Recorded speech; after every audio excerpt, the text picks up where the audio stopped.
Hello friends, स्वागत है आप सभी का हमारे एजुकेशन ट्यूटोरियल सेंटर में। और आज हम लोग पढ़ेंगे टेंस। टेंस को जानेंगे टेंस क्या होता है। तो आइए शुरू करते हैं।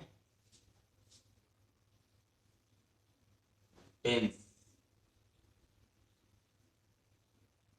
टेंस को हिंदी में काल कहते हैं। काल समय को दर्शाता है। समय के परिवर्तन को काल कहा जाता है। जो समय को दर्शाए उसे क्या कहते हैं? काल कहते हैं। यदि वह समय को दर्शाता है तो उसे क्या कहते हैं? काल कहते हैं। और इस भाषा में, दूसरी भाषा में बता देता हूँ, यदि क्रिया को समय में परिवर्तित कर दिया जाए तो वह काल कहलाता है। क्रिया दर्शाता है कि वह कौन सा समय चल रहा है। यानी अगर बोल दिया जाए कि वह जा रहा है तो यह बता रहा है कि वह जा रहा है, अभी गया नहीं है, वो प्रेजेंट में है। और दूसरा बोल दिया वह चला गया होगा, यानी अभी कंफर्म नहीं है कि वो गया है कि नहीं गया, वो फ्यूचर में चला जाएगा, वो चला गया होगा। और उसके बाद आता है वह चला गया, यानी यह पास्ट में आ जाएगा क्योंकि वह भूतकाल हो गया, क्योंकि वह चला गया, वह समय को दर्शा दिया कि वह चला गया। तो यही होता है टेंस। टेंस का मतलब होता है समय को परिवर्तन जो कर दे उसे टेंस कहते हैं। यानी कि जो क्रिया को समय के साथ दर्शाए उसे टेंस कहते हैं। क्रिया को समय के साथ दर्शाए उसे टेंस कहते हैं। ठीक है। टेंस मुख्यतः तीन प्रकार के होते हैं। टेंस मुख्यतः तीन प्रकार के होते हैं। तीन कौन कौन होते हैं? पहला प्रेजेंट टेंस, दूसरा पास्ट टेंस, तीसरा फ्यूचर टेंस। टेंस तीन प्रकार के होते हैं, पास्ट, प्रेजेंट और फ्यूचर। इसमें यह होता है कि तीन प्रकार के कैसे काल होते हैं, यानी वह कार्य हो रहा है, यह वह कार्य हो गया है, या तो वह कार्य होगा। ठीक है। तो पहला प्रेजेंट टेंस है। प्रेजेंट टेंस का मतलब होता है वर्तमान काल। हिंदी में इसे बोलते हैं वर्तमान काल। दूसरा है पास्ट काल। पास्ट यानी बीता हुआ कल, बीते हुए कल को पास्ट काल कहते हैं। तो पास्ट काल का मतलब हो गया भूतकाल। भूतकाल यानी बीता हुआ कल।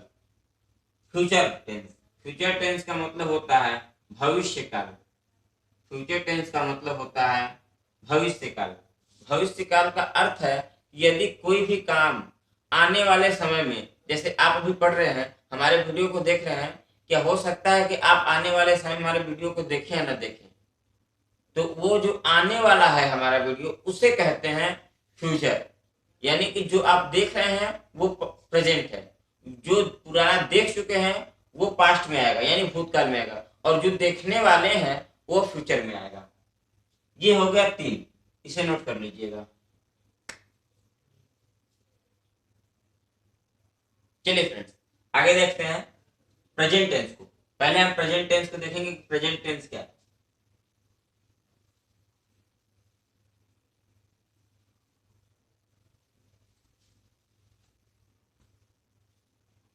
प्रेजेंट टेंस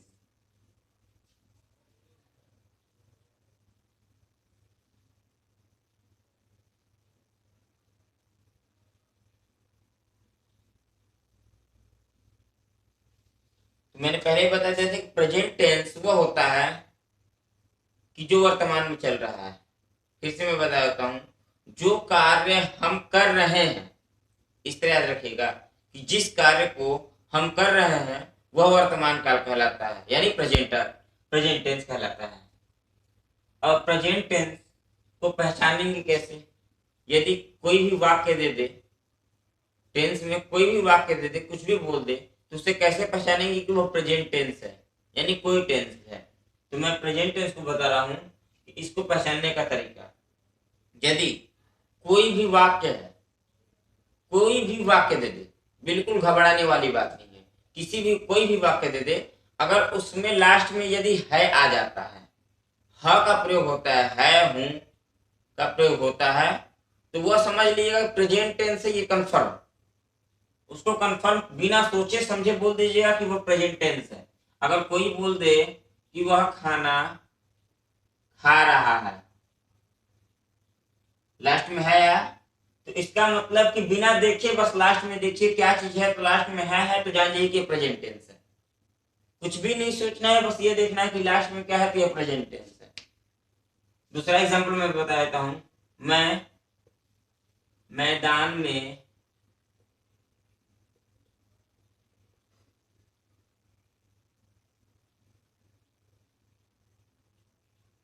क्रिकेट खेलता हूं, मैं मैदान में क्रिकेट खेलता हूं, लास्ट में देखिए हूं आया है, यानी है। तो जिस वाक्य के अंत में यदि है का प्रयोग हो चाहे ह का प्रयोग हो, कोई भी वाक्य है उसके लास्ट में यदि है आ गया, तो इस बात को आप जान लीजिएगा कि वह प्रेजेंट टेंस में आएगा।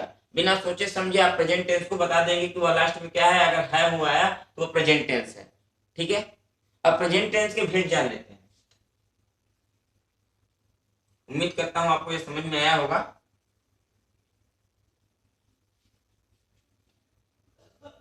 प्रेजेंट टेंस के चार भेद होते हैं। पहला,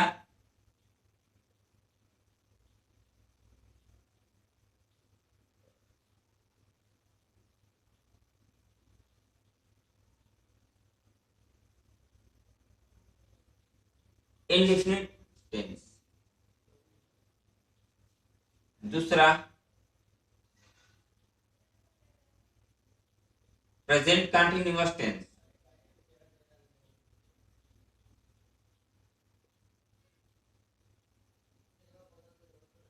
तीसरा, present perfect tense.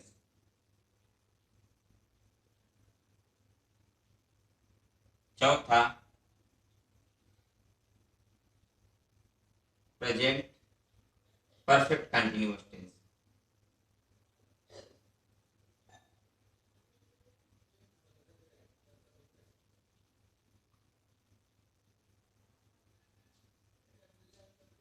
Present tense के चार भेद होते हैं। कौन कौन? Present indefinite, present continuous, present perfect, present perfect continuous. तो हमको पहला पढ़ना है प्रेजेंट इंडेफिनिट। क्या पढ़ना है? प्रेजेंट टेंस में प्रेजेंट इंडेफिनिट टेंस पढ़ना है। तो प्रेजेंट इंडेफिनिट टेंस को पढ़ना है, और इन तीनों को बाद में समझेंगे। पहले प्रेजेंट इंडेफिनिट टेंस देखते हैं कि प्रेजेंट इंडेफिनिट टेंस होता क्या है।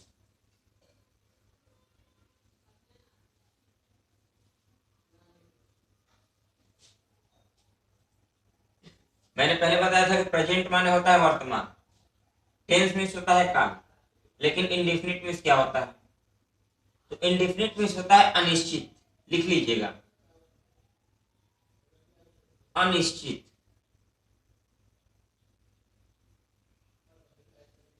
प्रेजेंट मीन्स वर्तमान, टेंस मीन्स काल, इंडेफिनिट मीन्स होता है अनिश्चित। अब अनिश्चित में यह क्यों लिखा हूं मैं बता देता हूं। यदि कोई भी वाक्य है, यदि कोई भी वाक्य है और उस वाक्य में देखिएगा कि वह समय निर्धारित नहीं करेगा, उस वाक्य को बोलिएगा तो मैं जाता हूं, तो क्या यह समय निर्धारित कर रहा है कि मैं चला गया हूं? ऐसा कुछ नहीं होगा। वह समय को निर्धारित नहीं करेगा, वह निश्चित नहीं होगा। यदि कि जो जो चीज निश्चित ना हो, यदि आप पढ़ रहे हैं, आपके लक्ष्य यदि निश्चित ना हो, तो यह समझ लीजिए कि वह अनिश्चित में गिना जाएगा। तो यदि कि जो चीज निश्चित ना हो वह अनिश्चित होता है। इसलिए मैं इंडिफिनिट की हिंदी लिखा हूं, और इसको आप नोट करते जाइएगा।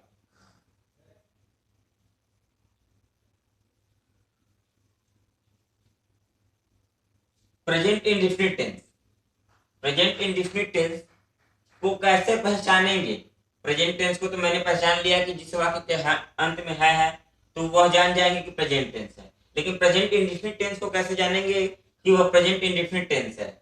तो प्रेजेंट इंडेफिनिट टेंस को जानने के लिए मैं पहचान बताता हूँ कि प्रेजेंट टेंस को जानने के लिए मैं जान गया कि उस वाक्य में है लास्ट में लगा होगा, लेकिन प्रेजेंट इंडेफिनिट टेंस को जानने के लिए उस वाक्य में ता है, ती है, ते है लगा होगा। उस वाक्य में है तो रहेगा, लेकिन उसके पहले ता है, ती है, ते है लगा होगा। हमेशा ध्यान रखिएगा, जिस वाक्य के अंत में, ध्यान से सुन लीजिए, जिस वाक्य के अंत में यदि ता है, ती है, ते है आदि शब्द आए, तो उससे यह पहचान लीजिएगा कि वह प्रेजेंट इंडेफिनिट टेंस है। इसकी मैं पहचान लिख देता हूं।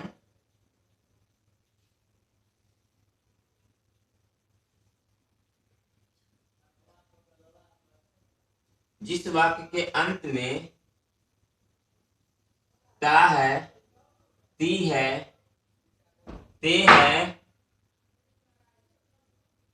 आदि शब्द आए तो हम पहचान जाते हैं कि वह प्रेजेंट इंडेफिनिट टेंस है। वह प्रेजेंट इंडेफिनिट टेंस है।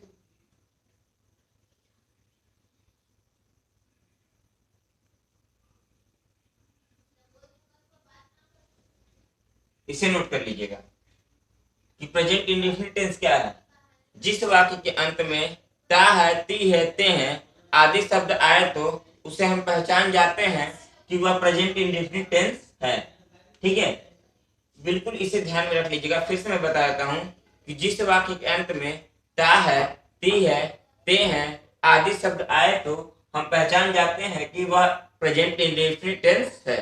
ठीक है, इसे नोट कर लीजिएगा। अब दोस्तों पढ़ते हैं हम प्रेजेंट इंडेफिनिट टेंस के रूल कि उसे बनाते कैसे हैं। इसका एग्जांपल लिखना चाहेंगे तो लिख लीजिएगा। वह जाता है, वह रोता है, वह सोता है, वह स्कूल में खेलता है। ठीक है, इसके एग्जांपल लिख लीजिएगा, उसके एग्जांपल है। अब आते हैं इसका रूल देखते हैं कि रूल क्या है। ओके,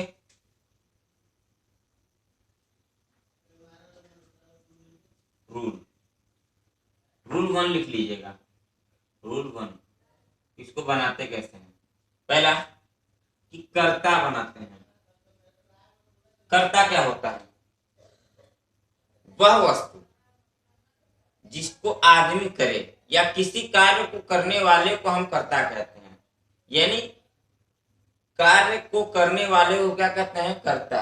यानी कोई भी कार्य है, आप पढ़ रहे हैं तो पढ़ाई कौन कर रहा है? आप कर रहे हैं, तो यानी कर्ता कौन हुआ? आप हुए। तो जो कार्य को करता है उसे हम कर्ता कहते हैं। ठीक है, उसके बाद आते हैं, उसके बाद होता है क्रिया। क्रिया क्रिया क्या होती है? जो कर्ता, यानी कि कर्ता कौन? जो कार्य को कर रहा है वो क्या हुआ? कर्ता। यानी कि जो कार्य को कर रहा है, कार्य को करने वाले को कर्ता कहते हैं। और वह कर्ता अगर जिस कार्य को कर रहा है उसे हम क्रिया कहते हैं। इसमें कंफ्यूज मत होइएगा। जो कार्य को कर रहा है उसे कर्ता कहते हैं, और वह जब आप क्या कर रहे हैं? पढ़ रहे हैं, जिस चीज को कर रहे हैं वह क्रिया हुआ। जो करता है, जिस चीज को करता है वह क्रिया होता है, और जो क्रिया है उस चीज को करने वाला कर्ता कहलाता है। कंफ्यूज मत होइएगा। फिर से मैं बता देता हूं कि जो कार्य को करता है, जो कार्य करने वाला होता है उसे कर्ता कहते हैं, और जो कार्य करने वाला है अगर वह जिस चीज को कर रहा है वह क्रिया होती है।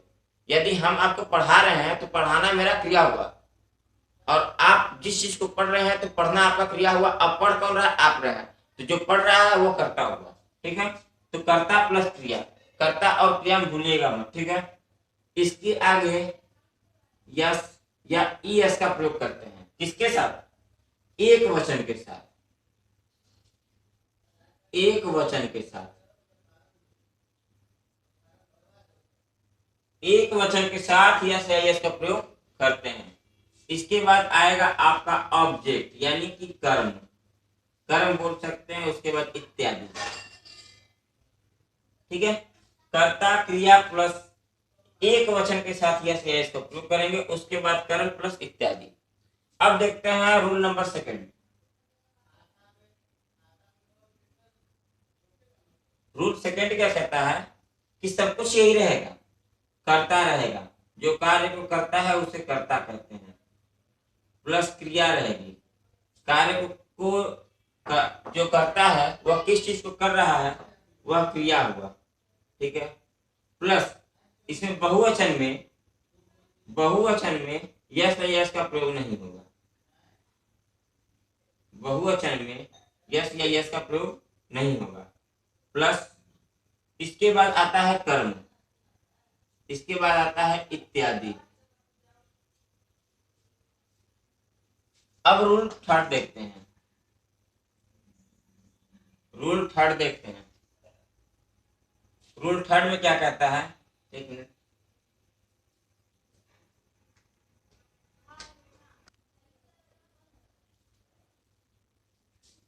रूल थ्री क्या कहता है कि रूल थ्री कहता है आई और वी के साथ, आई और वी के साथ हम किसका प्रयोग करेंगे, आई और वी के, सॉरी, आई और यू के साथ, आई और यू के साथ हम यस, यस और ईएस का प्रयोग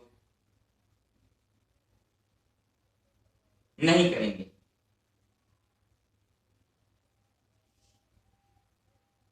आई और यू के साथ हम यस या यस का प्रयोग नहीं करेंगे।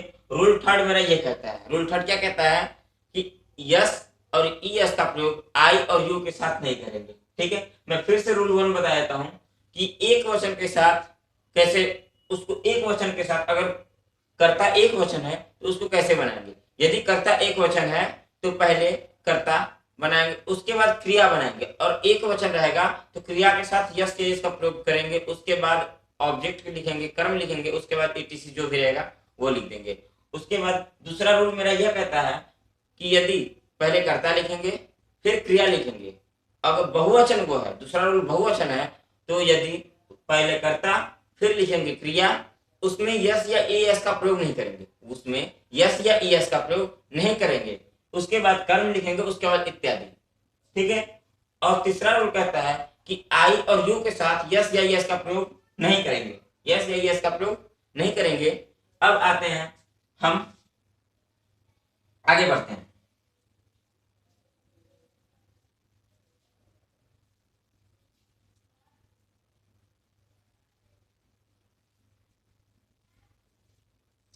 आपको मैंने रूल समझा दिया, अब आपको टेंस देखिए कि कैसे बनाते हैं। एग्जाम्पल,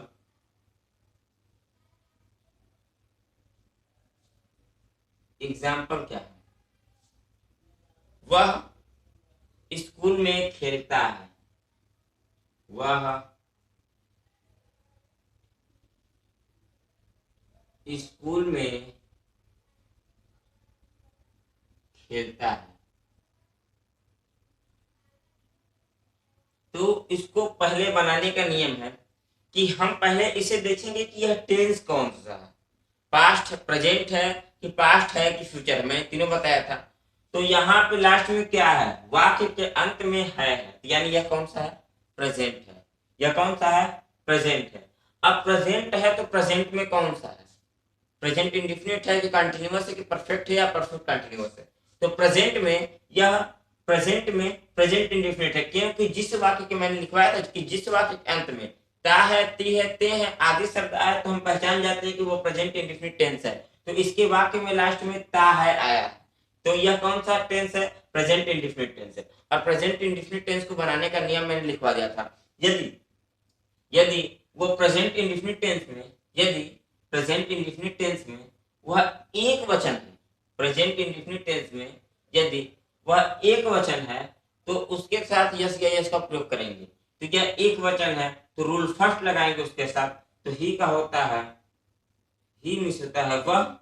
उसके बाद मैंने बताया था क्रिया, वह स्कूल में खेलता है, तो वह क्या कर रहा है, स्कूल में खेल रहा है, तो यानी वह क्या कर रहा है, खेल रहा है। तो खेलना क्या हुआ, मेरा क्रिया हुआ। तो क्रिया, खेलना की स्पेलिंग होता है प्ले। अब इसके साथ यस के यस जोड़ेंगे कि नहीं जोड़ेंगे, बिल्कुल जोड़ेंगे, इसके साथ ही प्लेज, यहाँ पे ईएस का प्रयोग कर सकते हैं और यस का प्रयोग कर सकते हैं। ठीक है, इसके लिए मैं अगले नेक्स्ट वीडियो में यस या यस बता दूंगा कि किसमें लगाते हैं और किसमें नहीं लगाते हैं। ठीक है, उसके बाद आता है कर्म।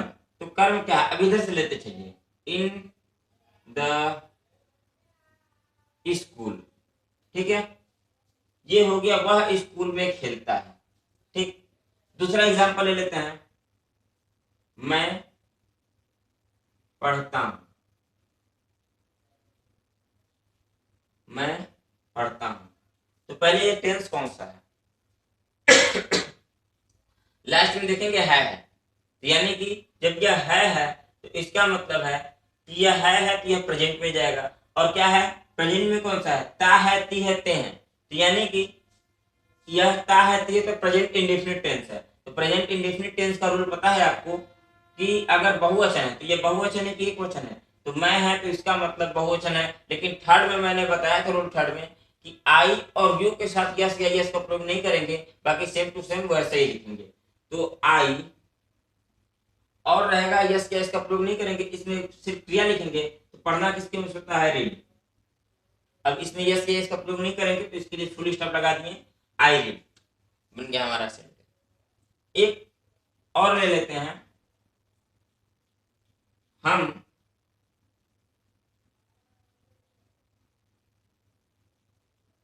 मैदान में फुटबॉल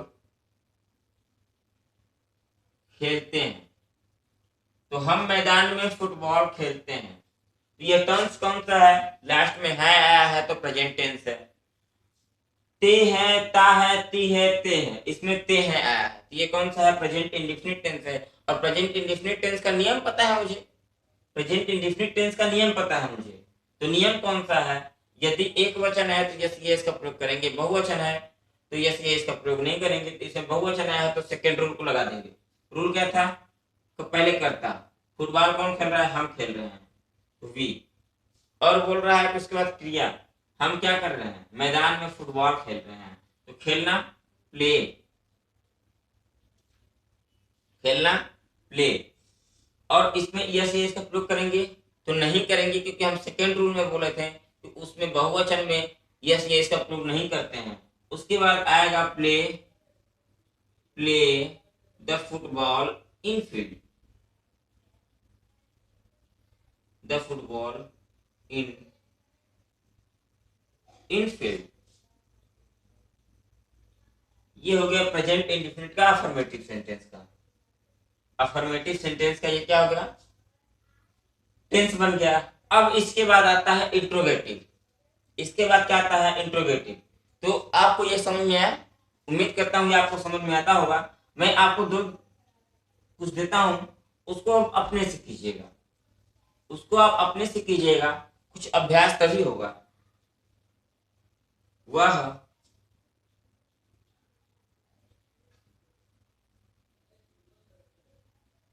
वह खेलता है, तुम रोते हो, मैं घर जाता हूं,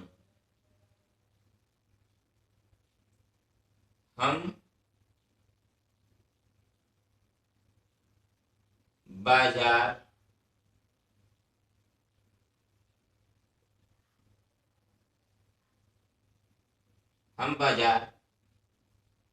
जाते हैं,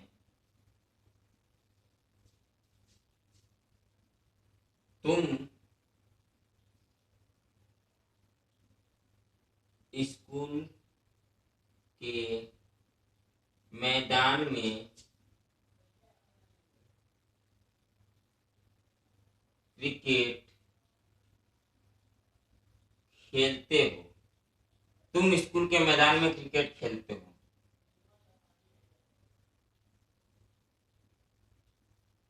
इसको आपको करना है, ठीक है। इसके बाद मैं इंट्रोगेटिव बताऊंगा। आज तक के लिए बस यहीं तक, और इसके आगे हम देखेंगे नेक्स्ट वीडियो में। धन्यवाद।